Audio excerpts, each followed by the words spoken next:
रविवार संध्या 7टा समय सुवर्णश्री प्रकाशिनी द्वारा प्रकाशित है कमलिनी कास्तों कविता पुस्तक माटीरू आकाशर शुभ उन्मोचन स्थानीय स्टेशन क्लब ठारे अनुष्ठित हो जाइछि। सभा आरंभ होगा पूर्वर मंचरे थिबा सबु कवि एवं कवयित्री माने जगतर नाथ जगन्नाथों ठारे प्रदीप प्रज्वलन करी सभा कार्य को आरंभ करथिले। कमलिनी कास्त हेउचंती जड़े वृत्ति शिक्षयित्री एवं कवयित्री मध्य।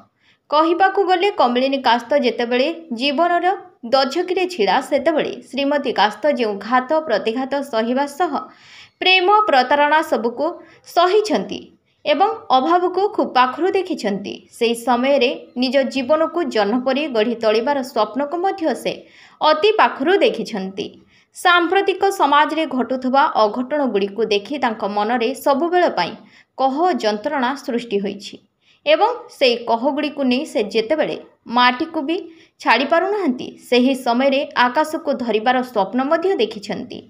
सेतिकी बेले आपे आपे तांको मनरु खळखळ छळछळ होई कह सब बोही जाउछि। जहाँ भी श्रीमती कास्त आज सेथिपाई पुस्तकर नाम माटीरू आकाशरू रखिछंती।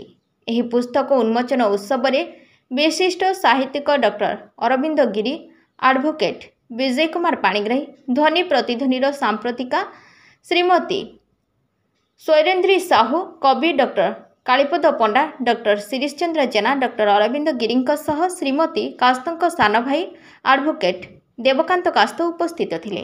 मु कमलिनी कास्त जड़े वृत्ति जड़े शिक्षयित्री एवं व्रतरे जड़े कवयित्री।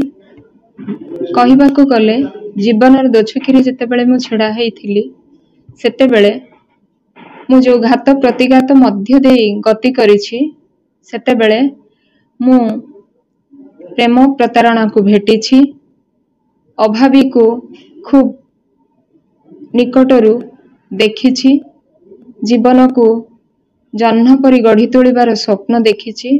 सांप्रतिक समाज रे घटुथिबा अघटन गुडी को देखि मो मनरे सबुबेले पई कोह सृष्टि होईछि एवं सेही कोह गुडी को नेई मु जेतेबेले माटी को भी छाड़ी पारिनी एवं आकाश को धरिबार स्वप्न देखिछि सेतिकी बेले आपे आपे मो मनरु कळकळ छळछळ होई बही जाइछि।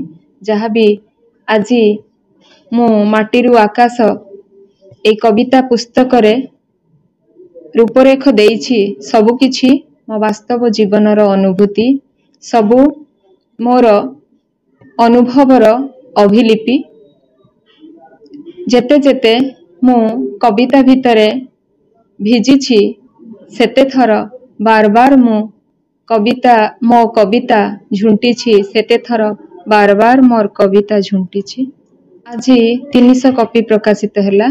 भविष्यत रे एहार पुनर्मुद्रण करिवार आशा मु बांधिछि। ए बहिटीर नाम माटीरू आकाश एथिपाई रखिछि। मु जणे साधारण मनीष माटी रे पाद देई जेबे मु आकाश को छुईबार स्वप्न देखिथिली सेबेठू ए माटीरू आकाशर परिकल्पना करिथिली एवं ताहा आज सफल हेबाकू जाउछि। प्रेम थाए एवं सेतिरे से जो बही पत्र आनी आपन को दबा फल रे आपन को भितरे जो से दिन